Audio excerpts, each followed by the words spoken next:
Welcome to TOCHI Stories. Please don't forget to like, subscribe, and turn on post notification because it will mean the whole world to me. Now let's get right into the story. Brace yourself. The air was thick with anticipation as Zara clutched Emeka's calloused hand, her heart pounding like thunder in her chest. They stood at the back alley behind the mechanic shop, where Emeka had stashed a small car borrowed from a friend. Their bags were packed lightly, just enough for a few days of travel and essentials until they could disappear. Emeka, wearing a faded t-shirt and jeans, kept looking behind nervously while Zara, dressed in a plain Ankara wrapper to avoid recognition, whispered about the plan ahead. "We'll make it to Onitsha first, then cross into Ghana quietly," she said with a half-smile, clinging to the hope of freedom. For the first time in weeks, they dared to believe that love might actually conquer the chains of class, threats, and betrayal. But the soft glimmer in her eyes was snatched away by the sudden screech of tires, the blinding headlights of 3 Hilux vans, and the loud bark of police sirens that shattered the silence like glass. Before Emeka could even step forward to protect her, a swarm of uniformed officers jumped down and surrounded them like vultures. "Get your hands up. You're under arrest for attempted kidnapping," one of the officers shouted. Emeka turned to Zara, confused, but she too was frozen, wide-eyed with disbelief. Brian stepped out from the lead vehicle, his smug grin slicing through the chaos like poison. "You think you can run away with my fiancé, you blacksmith bastard?" he snarled, before whispering something to the DPO. The next few moments were a blur. Emeka was thrown to the ground, handcuffed tightly as he cried out in pain, while Zara screamed and tried to intervene. One officer slapped her, another pushed her into Brian's arms. "He's trying to kidnap you, madam. Don't resist," they lied. And as Emeka was dragged into the van, his eyes never left hers, bloodied, bewildered, and burning with silent pain. The van sped off, and the night returned to an unnatural stillness, broken only by the sound of Zara's muffled sobs in Brian's grip.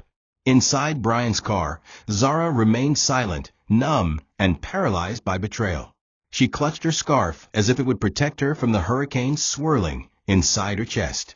"You'll thank me later," Brian said smugly, brushing imaginary dust off his designer shirt. "He was going to ruin you. You belong with me, Zara, not with that poverty-stricken metal boy."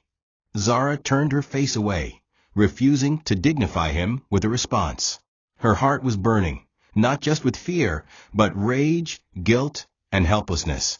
She didn't know what was worse, the fact that Brian had successfully stopped them, or the fact that he could twist the narrative so easily, paint Emeka as a kidnapper, and get away with it.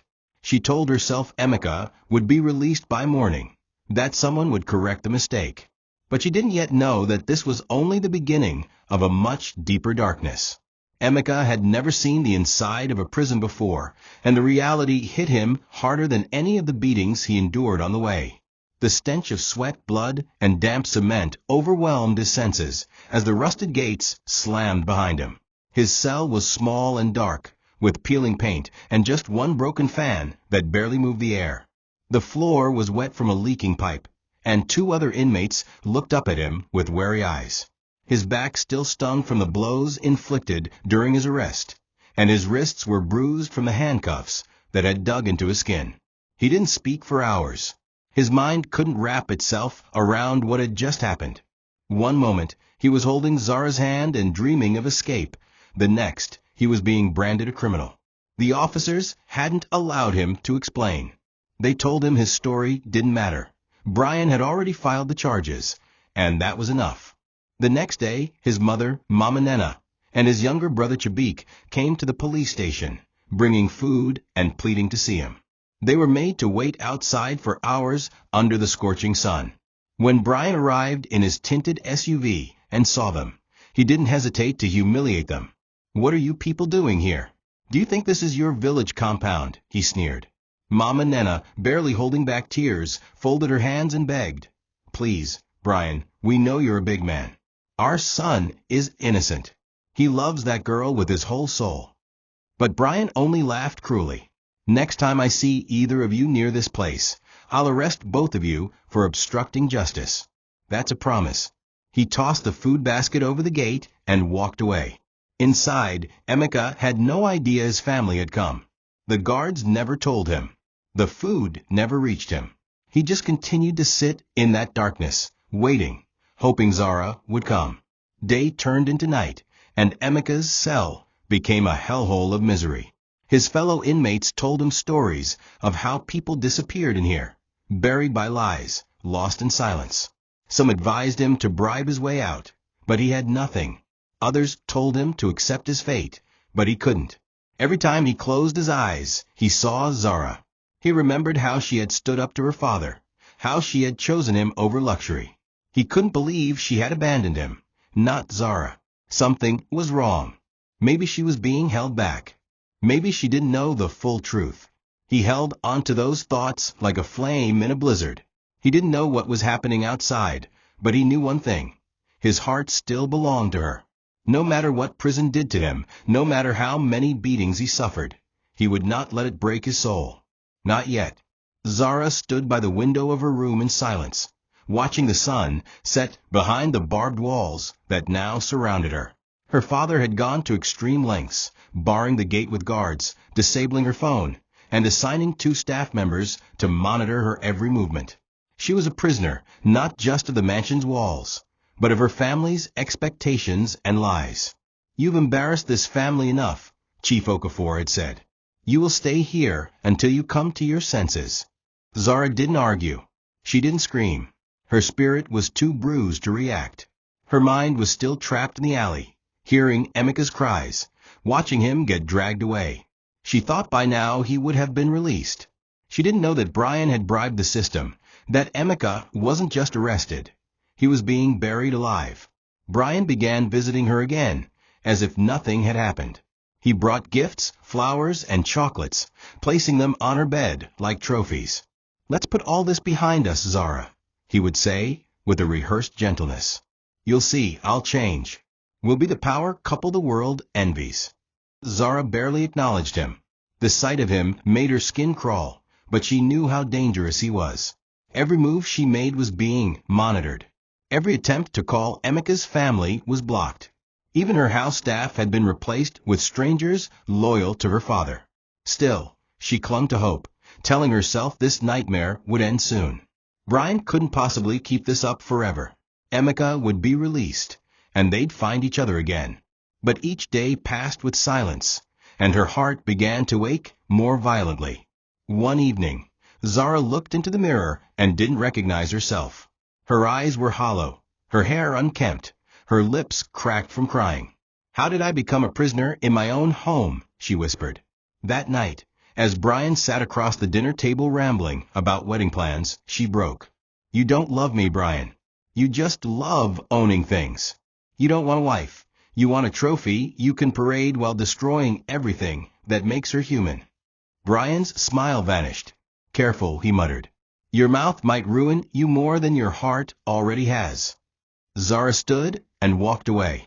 But as she closed the door behind her, she whispered to herself, "If I have to crawl through fire to find Emeka, I will." And somewhere behind a cold prison wall, Emeka stirred, the fire in his heart still refusing to die. Zara's rage festered beneath the surface like lava in a sealed volcano. Every passing day in that luxurious mansion felt like being trapped in a golden coffin. The walls echoed with silence. Her meals were left at the door like offerings to a prisoner, and the only faces she saw were those of housemaids too afraid to speak. But what burned the most was the betrayal from the 2 men she once trusted, her father and Brian. On the 4th evening after Brian's dinner visit, Chief Okafor summoned her to the living room. He sat like a king on his leather throne, holding a glass of whiskey. "Your foolishness has brought shame to this family," he said calmly, like a judge passing sentence. Zara's fists tightened. "Shame," she echoed bitterly.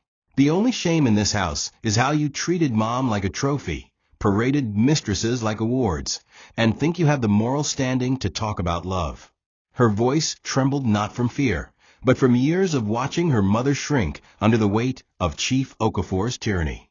The chief stood up, his voice rising with fury. "I gave you everything. Education abroad, businesses, comfort. and you threw it all away for a blacksmith in the slums." He paused, as if her pain meant nothing in comparison to his ego. Zara didn't back down. Her eyes locked with his, blazing with tears and strength. "You think love is about class? You don't even know what it means to be loved.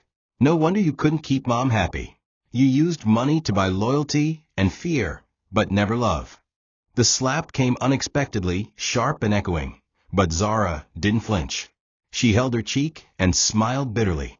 "You can't beat love out of me. You can cage me, but my heart's not yours to control." Chief Okafor's face paled. He turned away, his hands trembling, not from regret, but from realizing his daughter had grown teeth sharp enough to bite back. From that moment, the house turned colder. Guards were doubled. Zara's movements were monitored even more strictly. But she had made her stance clear. Alone in her room that night, Zara wept into her pillow, not from fear, but from frustration. Why had no one told her anything about Emeka's situation? Why had he not reached out? Was he alive? Was he gone?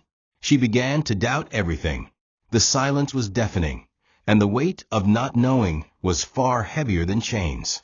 Her mother had tried to reach out once, but Chief Okafor intercepted the call. Zara didn't care anymore. She started hiding messages in books given to the house help, hoping one would reach Emeka's family. Every night, she replayed that alley scene, trying to find something she missed, a clue, a mistake, anything. She couldn't let go, not yet. "They want me to forget you," she whispered into the air. "But I will not. I will find you even if it kills me." Emeka sat silently in the courtroom, wearing the same prison uniform he had worn for weeks. His hands were chained to his waist, and 2 officers stood behind him, their eyes hard with suspicion. The judge, an old man with graying eyebrows and tired eyes, read through the documents handed to him. Everything moved quickly, suspiciously so. There were no witnesses from Emeka's side, no legal defense, no proper questioning. The prosecutor, a young man who barely looked up from his paper, accused him of kidnapping a prominent businessman's daughter and attempting to extort her. Zara's name was mentioned, but she was nowhere in sight. Emeka tried to speak once, tried to tell them it was all lies, that Zara had come willingly, that they were in love, but he was silenced with a warning. "One more outburst, and you'll be held in contempt," the judge barked. Emeka sat back down, defeated, as the gavel struck with finality. "The court hereby sentences the accused, Emeka Chinedu, to 5 years in federal prison." The courtroom fell into silence, broken only by the dragging of Emeka's chained feet. His heart shattered, not just from the injustice, but from the weight of believing that Zara had abandoned him. Why wasn't she there? Why hadn't she come? Was she even alive? The last time he saw her, she was screaming his name. Now, the silence from her end felt like betrayal. He didn't know she was locked in a mansion, that her father had silenced every avenue. In the van, on the way to the prison, Emeka's head leaned against the bars. The guards laughed at him, mocking his poverty. "You wanted to marry a billionaire's daughter. Eh? See where love has landed you." But Emeka didn't respond. His body was bruised, but it was his spirit that was bleeding. Still, somewhere deep inside, something refused to die. Love, when real, doesn't vanish under pressure. It hardens. And inside that van, something cold and determined formed in his heart. Arriving at the prison, Emeka was shoved into a new cell, this one even darker, colder than the last. The other inmates didn't speak to him at first, but one, an old man with tribal marks and a limp, watched him curiously. "What's your name, son?" he asked. Emeka responded faintly. "Chinedu, but everyone calls me Emeka." The man nodded. "You have the eyes of a man who still has someone to live for. That is dangerous in here. Hold it close, but don't let anyone see." Emeka didn't respond. He pulled the thin blanket over his body and stared at the ceiling. It was over. His freedom, his dreams, his love. Or so he thought. What he didn't know was that a war was quietly brewing outside, one that involved the woman he thought had forgotten him.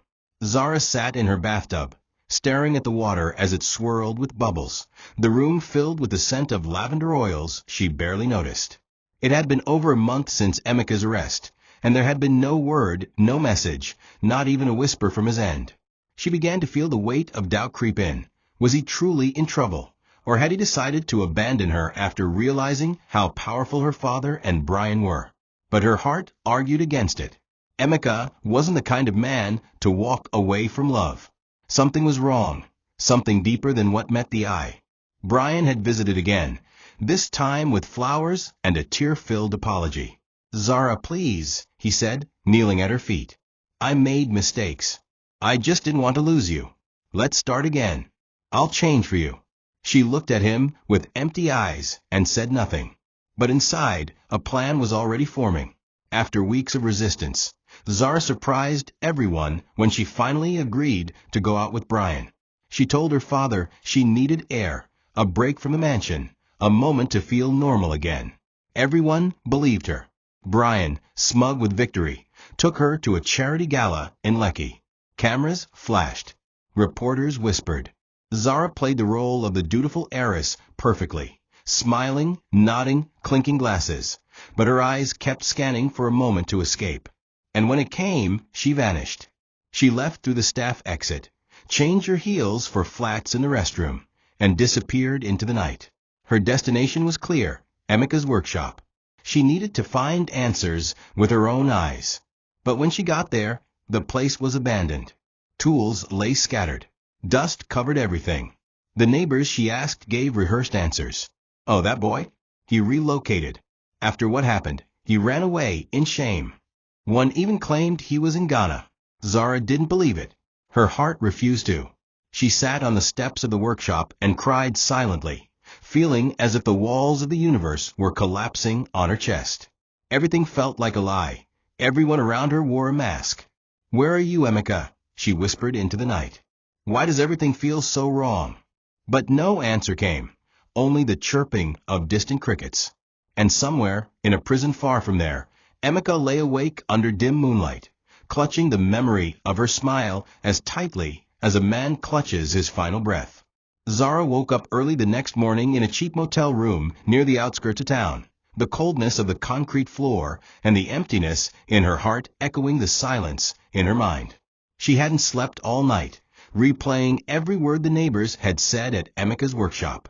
Something was off. Everything felt staged, like people were reciting lines given to them. It didn't sit right with her, especially when she remembered how one of them had glanced nervously over his shoulder before speaking. She tried to call Emeka's phone again. It rang once and went dead. That was the 5th time in 2 days. Her heart wouldn't let her believe he had simply fled. Emeka was not a coward.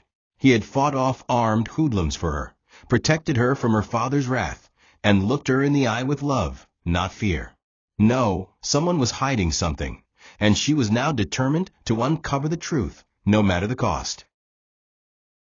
Later that day, she returned to the workshop, hoping to look around again, maybe find a clue.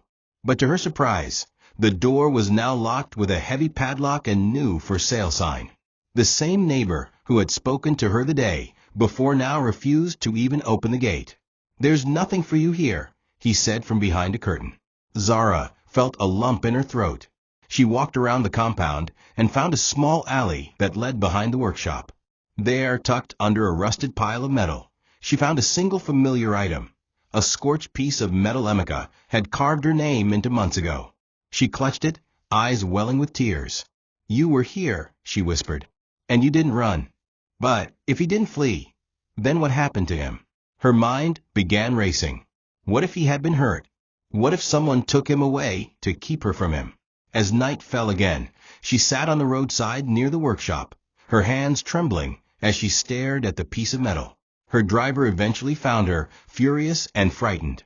"Madam, you go kill us oh. Your Papa Don call everybody. Say you disappear." Zara didn't care. Her father could send an army for all she cared. She was done being a puppet. But even as she returned home under pressure, one thing was clear: she was alone. No one around her wanted the truth uncovered. They all wanted her to move on, smile for the cameras, return to the glitzy life of parties and false love. But her heart had gone missing the day Emeka was taken. And now she knew She would either find him or die trying. Weeks passed. Zara's life became a fog of hollow obligations and manufactured smiles. Her father reinstated her into one of his companies, hoping to distract her with work. She showed up every morning, dressed sharply, her hair neatly styled, but inside she was crumbling. The office walls felt like prison bars. Every click of her heels on the tiled floors echoed like shackles. Her colleagues, sensing her tension, gave her space, whispering behind her back but never to her face. The once vibrant heiress who lit up every boardroom had become a ghost of herself, functional but fractured. At night, she'd go home and stare at her reflection, asking herself questions she couldn't answer. Why didn't she fight harder at the beginning? Why didn't she chase the van that day? Had she lost Emeka forever? In moments of solitude, she found herself daydreaming about the slum, the dusty streets, the scent of burning coal, the clang of Emeka's hammer. He had made that world feel like heaven. He had shown her love in its rawest form, unbought, undemanding, and unconditional. Everything her world of wealth had failed to provide. Now, she looked at her gold-plated mirror and saw poverty in her soul. Her only solace became Emeka's name, which she whispered like a prayer before sleeping, hoping the universe would hear her longing. Sometimes she would walk into her father's garage, sit in the car where she had once kissed Emeka for the first time, and cry silently until sleep took her. But as time dragged on, hope began to fade. She hadn't heard from Emeka's family. She couldn't even find their new address. Every clue she chased ended in a dead end. People who had once smiled at her now avoided her entirely. Some warned her to let it go, that she had been given a second chance with Brian and shouldn't throw it away. Love isn't everything, one friend had said. Zara wanted to slap her. How could they speak so lightly about something that had burned through her bones, something that had made her feel alive for the first time? But silence was all she had left. So she learned to smile when necessary and scream into her pillow when alone. What she didn't know, though, was that fate was not done yet. The storm was only gathering, and the next lightning bolt would come from a face she had not seen in months. It happened unexpectedly. One afternoon, while Zara was at a hospital pharmacy picking up medicine for her mother, she saw her, Emeka's mother. Older, more fragile, her once strong frame now hunched with grief. The woman stood at the reception desk, speaking to a nurse in a broken voice, clutching a brown envelope and looking like she hadn't slept in days. Zara's heart stopped. She moved closer, unable to breathe. Could it really be her? Before she could think, her lips moved. Mama Emeka? The woman turned slowly. Her eyes, once so warm, now burned with fury. The moment she saw Zara, her face darkened. "You," she hissed. "You have the nerve to call me that?" Zara stepped back, startled. I didn't know. I thought he left. I've been searching for him for months, but Mama Emeka cut her off. "Shut up. You think your tears can fix this? You think your rich people's lies mean anything to me? My son is rotting in a prison cell for something he didn't do, and it all started with you." Her voice rose, attracting attention. "He loved you. He gave everything for you. And where were you when they dragged him away? Where were you when they sentenced him like a dog?" Zara shook her head, crying openly now. "I swear to you, I didn't know. They locked me up too. I couldn't reach him." But the woman turned away. "Save your excuses. You people ruin lives with your games. I regret the day my son met you." The words hit Zara like bricks. She stood frozen as Emeka's mother walked away. The nurse gave her a sympathetic glance, but it meant nothing. She had failed. Her silence, her inaction, whether forced or not, had cost Emeka his freedom. She collapsed into a hospital bench, weeping uncontrollably, drawing stares from strangers. For the first time, she felt truly cursed, not just by wealth or family, but by fate.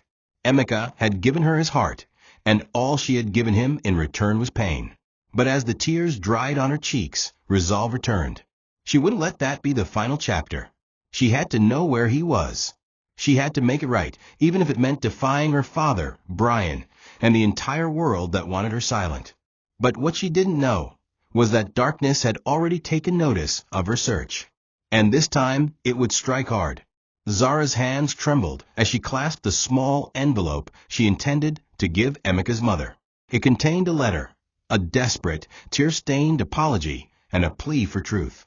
After their chaotic confrontation at the hospital market, Zara had gone home feeling like someone had poured acid on her soul. She couldn't sleep, couldn't eat. Her mind replayed the mother's words again and again. "You destroyed him." It haunted her. So she had arranged a meeting at a quiet canteen near the edge of town, a place far away from the cameras, security details, or corporate eyes.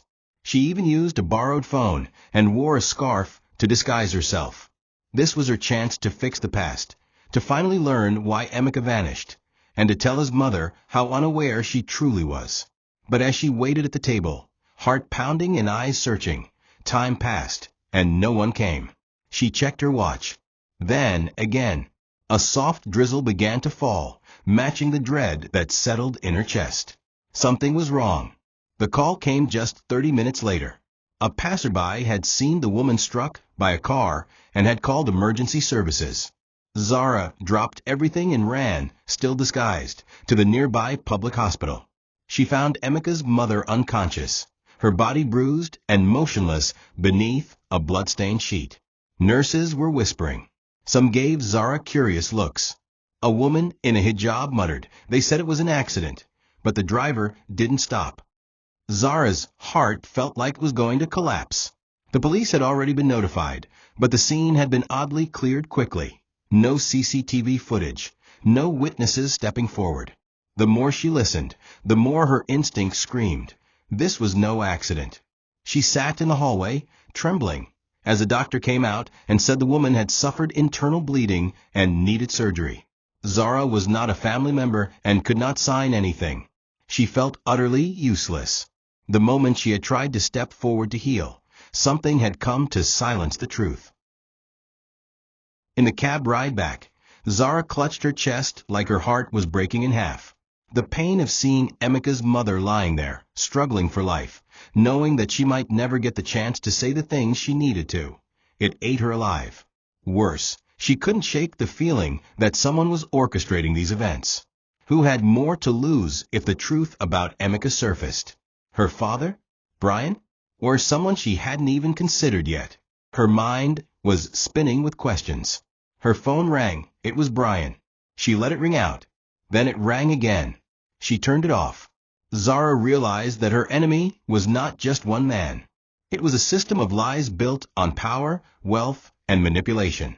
And tonight, that system had nearly succeeded in silencing a grieving mother. But not for long. Zara had made a vow on that hospital floor. Someone was going to pay for every tear she had shed. The next morning, Zara returned home with sleep-deprived eyes and blood on her sleeves. She walked past the butler, past the security guards who now treated her like a hostage, and into the grand dining room where Brian sat sipping orange juice like nothing in the world could touch him. Her steps were slow, but her mind was on fire. She was hit by a car, she said quietly, standing behind him. Brian looked up, feigned confusion, and asked, "Who?" His tone was too clean, too measured, the kind of tone only someone rehearsed in manipulation could pull off so effortlessly. "Emeka's mother," she whispered. "She was supposed to meet me." A flicker crossed Brian's eyes, a moment too fast for most people to catch, but Zara had been watching him for too long. "That's unfortunate," he said, placing his glass down. "But you can't keep chasing ghosts, Zara. Maybe it's time you accepted things as they are." Zara didn't scream. She didn't cry. Instead, she stared at him, her jaw tightening. "You're the one behind this, aren't you?" she asked. Brian raised an eyebrow and leaned back in his chair, now wearing that smug, condescending grin. "Why would I go after a poor, harmless old woman?" he said with mock innocence. "You're spiraling, Zara. Maybe you need help." Her father walked in just then, and she turned to him, eyes desperate. "Tell me it wasn't you. Tell me you didn't let him do this." Chief Okafor looked stunned for a moment, but quickly collected himself. "What are you talking about?" he said. Zara looked between the two men, one who had always controlled her with power, and the other who now toyed with her heart like a puppet. Neither of them looked like they intended to save her. She walked out slowly, dizzy from rage and betrayal. And that's when the next blow came. Her bank cards were frozen. Her car key was gone. Her assistant stopped responding. Even her social media accounts were disabled. Someone, or everyone, had begun cutting her off from the world. That evening, she received an official letter stating she had been suspended indefinitely from the creative arm of her father's company.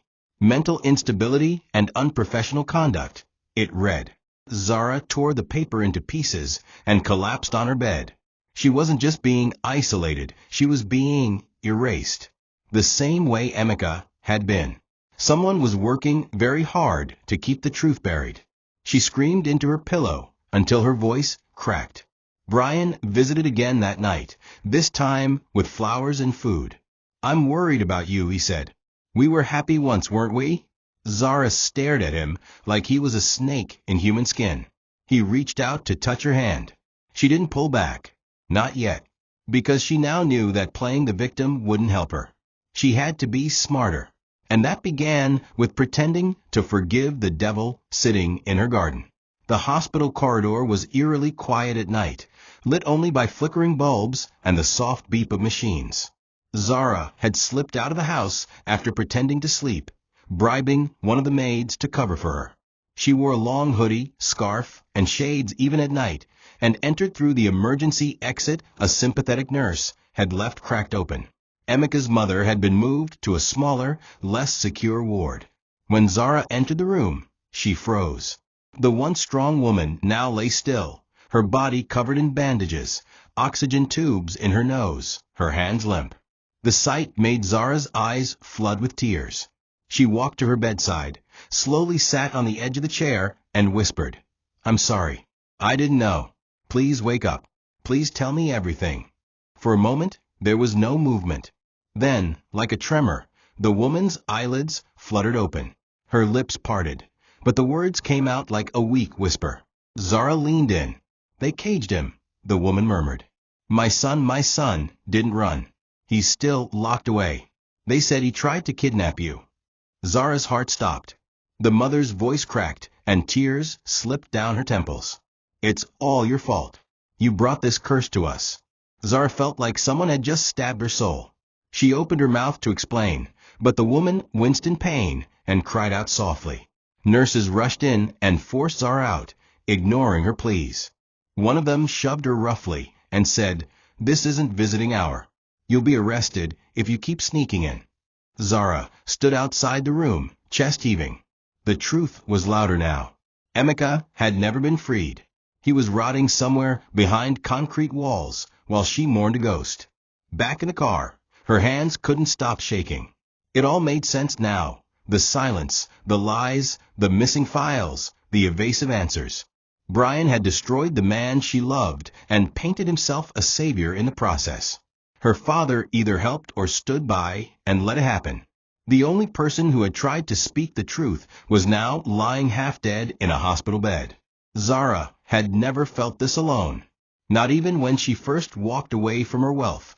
She looked out the window at the sleeping city and whispered Emeka's name. "I'm coming for you," she said, "even if I have to break down every door they locked behind me." Zara didn't return to the mansion for 2 days. She drifted from one cheap hotel to another under a false name, hiding her identity and using cash she had secretly saved in an old handbag years ago. Her eyes were constantly swollen from crying, her voice hoarse from whispering prayers into dark pillows. It wasn't just the pain of what Emeka was going through. It was the guilt that she had been so blind, so foolishly in love with a version of her life that never truly protected what mattered most. She thought about Emeka in a cold, filthy cell, alone, wondering if she had given up on him. She remembered the kindness in his voice, how his hands trembled slightly when they held hers, not because he was afraid of her wealth, but because he respected her heart. Now he was suffering, abandoned by a world too cruel to understand someone like him. And she was trapped in her own kind of prison, a palace lined with chandeliers and suffocating silence, where every corridor echoed betrayal. Meanwhile, Emeka sat on the edge of his bunk in prison, staring at the crack in the wall as if it held answers. Days bled into nights, and every sound, The clanging gates, the groans of other inmates, the sharp whistles of guards, became part of a tortured rhythm. His hands were scarred now from fights he didn't start and work he was forced to do without rest. But what haunted him most wasn't the physical pain. It was the silence from Zara. He had hoped, prayed, even, that she would fight for him, that she would show up. But nothing came. Not a single word. He began to believe the worst. Maybe she believed the lies. Maybe Brian's version of events had twisted her heart against him. And yet there was still a flicker of hope that she hadn't forgotten. He dreamed of her every night, her laugh, the way she used to grip his shirt when she got excited. Sometimes he woke up in tears. Zara spent her third day back in a public park, watching families laugh and lovers hold hands. She looked so different now, makeup smudged, scarf draped low over her face, that no one recognized her. She stared at the playground and imagined what might have been a life where she and Emeka could have built something from the ground up, free from politics, power, or legacy. Just love. Just fire and iron. Her phone buzzed, a message from Brian. "Come home. We can fix this." She didn't respond. She had no home now. Not until the man who once forged horseshoes with his bare hands was free again. But where to begin? She knew his records were sealed, blocked by influence. Her access to resources was gone. Yet something deeper had awakened within her. No longer just a woman in love, Zara was becoming a warrior forged by heartbreak. And she would not be silenced. Emeka crouched in the dim light of his cell, carefully folding a torn piece of cloth into the shape of a bird. It was something he had learned from an older inmate who had since been transferred, origami prison style. In his other hand was a letter, his third attempt. The first two were either confiscated or destroyed. This one, he hoped, would make out. He'd entrusted it to a younger inmate who claimed he had a cousin working as a cleaner in a city hotel, one Zara's father occasionally visited. Emeka poured his soul into the letter. Every sentence was raw, describing the nights he'd cried for her, the way he still dreamed of her hands on his face, the unanswered question of why she never came. He didn't accuse her, he never could. Instead, he told her he believed she'd find the truth one day, that he hadn't given up, that her love still lived in him, like iron waiting to be shaped again. The letter ended with a scribbled line, "If the world breaks me, let it be for loving you." The letter never made it to Zara. As soon as the inmate passed it to a sympathetic guard, it was intercepted by another, one who had been paid well to ensure that nothing from Emeka ever saw the light of day. The guard smirked as he read the contents, then burned it in a waste barrel behind the kitchen. The ashes drifted up into the night sky like the memory of a truth never spoken. Emeka waited for days, watching the cell door, hoping for news, a reply, a message, a sign. None came. His heart began to rot from within. Slowly, the light in his eyes dimmed. He started eating less, talking less, even praying less. Every beat of his heart now hurt. The silence had become a scream that no one seemed to hear. Even when he smiled at new inmates, his eyes gave him away. They were eyes of a man who had been wrongfully buried, but still refused to die. Far from the concrete walls, Zara stood in her old room, holding an empty notebook. She had tried to write to Emeka dozens of times, but kept stopping. What if he never saw them? What if he had already moved on, or worse, given up? She had no proof he was still alive. All she had were fragments, whispers, scars, and the haunting image of his mother saying, "They caged my son." Zara flipped open the notebook again and began writing. Not to send a letter, but to remember. Every memory, every moment, every kiss. She would not let them erase him. She would document everything, create a paper trail no judge, no father, and no Brian could silence. She no longer wrote as a daughter of wealth or a trapped fiancé. She wrote as the woman who once fell in love with a blacksmith in the shadows, and who would burn kingdoms to find him again. Zara paced in front of the Ministry of Justice building, anxiety gnawing at her ribs. She had pulled favors from one of her old university friends, a low-level civil servant who owed her a debt. After weeks of tracing dead ends and shut doors, The friend had agreed to let her view the archives, specifically case files connected to charges of attempted kidnapping. It was her last desperate move to find Emeka. Disguised in plain clothing, she was finally escorted into a restricted records section. Her hands trembled as she sifted through physical files in drawers marked with dusty labels. And then she saw it, a file with the right month, the right station, and the initials EO. Her heart leapt, until she opened the file and found nothing. Every page had been removed.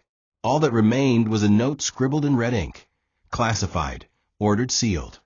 She clutched the folder to her chest, rage and despair bubbling in equal measure. She turned to the clerk in charge and begged to know who had sealed it. The man, old and tired, simply shrugged. "Someone with more power than you, miss," he said. "Or me." Zara walked out, her knees wobbling beneath her. She called another contact, a young lawyer whose mother once worked for her family. He promised to look deeper. 3 days later, he returned with news that chilled her to the bone. Not only had the case been sealed under the influence of Brian's political contacts, but Zara's own name had been flagged in the prison system. She was blacklisted from visiting certain inmates, including Emeka. She nearly fainted. This wasn't just a mistake. It was war. Brian hadn't only stolen her heart's joy, he had erased her from the very places where she could try to make things right. Zara's head throbbed with a storm of thoughts. She could scream, but no one would hear. Not while the wolves wore suits and smiled on magazine covers. Determined not to break, Zara returned to the prison pretending to be a journalist investigating false imprisonment cases. She got through the first gate with forged documents but was stopped at the second. The officer eyed her suspiciously and said, "You're not allowed here." When she asked why, he leaned in and whispered, "Miss, leave. They watch this place. For your own good, go." That night, she returned to her hotel and stared at her reflection in the mirror. Her eyes were no longer soft, her voice no longer gentle. This was no longer just about love. It was about truth, about a system that destroyed innocent men and kept women like her in chains of silence. Her jaw tightened. If they wanted a war, they had just chosen the wrong woman to cross. The prison infirmary smelled of blood and rusted metal, a place where pain wasn't treated, only delayed. Emeka lay on a wooden cot, his right side heavily bandaged from a stab wound he sustained while protecting a fellow inmate from a vicious gang. He hadn't meant to get involved, but something inside him, perhaps a remnant of the man Zara once loved, wouldn't let him stay silent while others suffered. Now weak and feverish, he could barely lift his head as a junior prison nurse, fresh out of training, knelt beside him to change his dressing. As she peeled back the soiled cloth, her breath caught at the sight of a burn mark, not from prison life, but old and deliberate. It was the symbol of a branding iron. "This wasn't done here," she whispered, gently tracing it with her glove. Emeka opened his eyes briefly, his voice cracking as he murmured, "It's from before. They said I needed a lesson." The nurse paused, her brow furrowed. She'd seen many scars in this job, but few carried this kind of silence. Meanwhile, Zara was not sleeping. She hadn't slept properly in days. Her eyes were bloodshot, her fingers sore from typing notes, rereading contacts, cross-referencing everyone tied to Emeka's case. That's when she received a surprise call from a retired lawyer named Mr. Ajibade, the same man who had originally been assigned Emeka's defense. "I don't know why I'm calling," he said, his voice gravelly, "but your persistence reminded me of what I lost in this profession." He explained that 3 years ago, he had been forced off Emeka's case after receiving anonymous threats. His wife had been followed. His daughter's school had been mysteriously inspected. The message was clear: walk away or lose everything. He never got to speak to Emeka again. But the way he looked at me, like he still believed someone would help him. I failed him. Zara's eyes filled with tears as she wrote down every word. Finally, someone had confirmed what she already suspected. Brian was not just a liar. He was a monster. Back at the prison, the nurse who had treated Emeka decided to speak to a newly transferred officer, a tall, stern man from outside the state. When she showed him the scar and explained Emeka's story, the officer frowned deeply. "That's not a regular mark," he said. "It's a punishment symbol. You only see those in unofficial prisons. He requested Emeka's full file, but found half of it missing, just like Zara had. The nurse, shaken, quietly passed Emeka a bar of soap the next day, with a tiny note inside. Someone is looking for you. Don't give up. Emeka held that bar as if it were gold. He didn't know who, how, or when, but for the first time in months, a breath of light slipped through the cracks in his prison walls. Somewhere, someone remembered him. He wasn't forgotten. Zara sat alone in her car with the windows rolled up, watching the courthouse from across the street. The faces that entered and exited blurred together until one man caught her attention. The same officer who had refused her prison entry weeks earlier. She stepped out quickly, intercepted him at the car park, and begged for just 5 minutes of truth. The man hesitated, then agreed to talk over coffee in a nearby kiosk, far from the eyes of surveillance. With his head bowed, he confirmed her fears. Brian had hands in everything. The prison, the judiciary, even the police force. I don't know how deep it goes, the man said, sipping nervously from his cup, but people are scared. They take money or they disappear. That man is protected by ghosts. He looked around before adding, your father, he's not innocent either. He didn't start it, but he never stopped it either. He let it happen. Zara's body turned to stone. She had always suspected her father's silence was louder than words. But this? This was betrayal layered in blood and gold. The ride home felt like a funeral procession. Zara thought about her childhood. The birthday parties, the expensive schools, the way her father had always insisted on obedience and loyalty above love or expression. It made sense now. The same man who had looked the other way when her mother wept at night had also turned away when Brian set Emeka on fire. Metaphorically and maybe even literally. In her room, she pinned photos, names, and articles across her wall like a crime detective. Emeka's photo stood in the center. She added Emeka's mother's hospital picture, the judge, Brian, her father, the corrupted lawyers, all of them. One by one, she began marking them, tracing who made the calls, who signed the papers, who was bribed. The web was horrifying. She was surrounded by enemies dressed as allies. They had woven a net of silence so thick that truth itself had suffocated inside it. But Zara wasn't afraid anymore.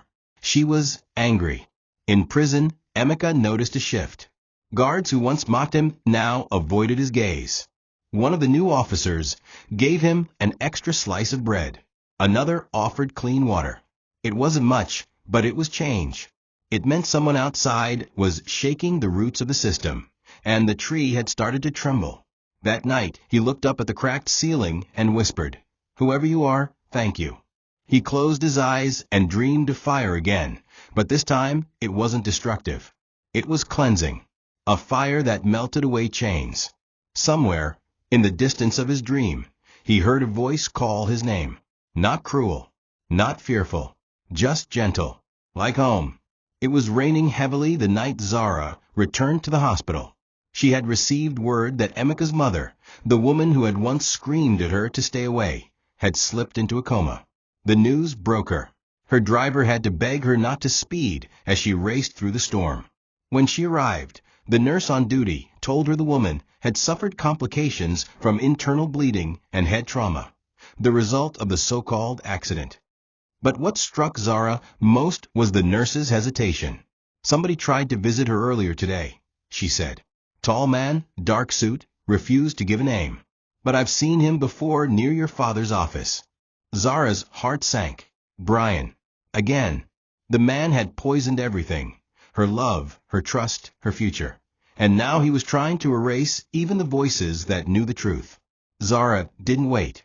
She drove straight to her father's house, not the mansion, but his personal guest residence, where he often retreated to when hiding scandals. Bursting into the dinner room, she found him eating calmly with Brian, who wore a smug grin like a crown. Without hesitation, she threw a vase at the wall. The glass shattered. Both men stood in alarm, but she didn't flinch. I know what you did, she said, pointing at Brian. I know everything. Her father tried to interject, but she turned on him next. And you? You let it happen. You let the man I love rot in prison while you played golf and smiled for newspapers. Her voice cracked as tears streamed down her face. "You sold your daughter to the highest bidder, and now you pretend like you're a father?" Silence followed. Her father dropped his eyes. Brian stepped forward, hand raised as if to calm her. "Zara, don't touch me," she screamed. That night, Zara locked herself in her childhood bedroom. She smashed every framed photo of her and Brian. She ripped off the expensive clothes, tossed her jewelry into a box, and curled into a corner like a child drowning in grief. But grief, she realized, was only a step away from rage. And rage had one purpose: to destroy what destroyed her. From the broken frame of her mother's photo, she picked up the old gold locket that Emeka once touched the day they met. Holding it tightly, she whispered, "I'm coming for you." At the same time, miles away, Emeka sat in his prison bed, staring at the moon through a small window. He didn't know it yet, but the storm outside was his lover's war cry. And she was done waiting. The morning sun rose like a silent witness over the wreckage of Zara's night. The air was heavy, thick with betrayal and questions, but there, beside her door, lay a small brown package addressed in shaky handwriting. At first, she thought it was another of Brian's manipulations, a planted item to fool her emotions. But when she opened it, her breath hitched. Inside was a worn leather bracelet, frayed at the edges and scorched faintly in one spot. She knew it instantly. It was the bracelet she had once tied around Emeka's wrist, back when they stood under the tree behind his workshop and promised to survive together, no matter the odds. With trembling fingers, she unfolded the note tucked beneath it. It had no sender's name, just 5 words: "He never stopped loving you." Zara broke down completely. This wasn't fiction. This was real. Emeka was alive. And he remembered. The bracelet reignited something fierce in her. All the pain she had buried, the humiliation, the silence, it erupted into a singular purpose. Zara called her driver, canceled all her meetings, and drove to the last known location of Emeka's old workshop. The place was in ruins, the forge long cold, tools scattered and rusted. But beneath the debris, she found the old iron plate he had once shaped for her as a joke. It had been a flat piece with her initials, but now it was reshaped, newer words etched in clumsy hand. "Survive." She ran her fingers across the letters like one might touch sacred scripture. This was no longer a love story. It was a war to reclaim what was stolen. Not just a man, but the truth, the years, and the peace both of them deserved. Meanwhile, inside his cell, Emeka stared at the same moon that had watched him every night since his sentencing. There were no clocks in prison, but somehow he knew time was moving, painfully and slowly. The other inmates had begun calling him Blacksmith, like a myth, a man forged from steel and scars.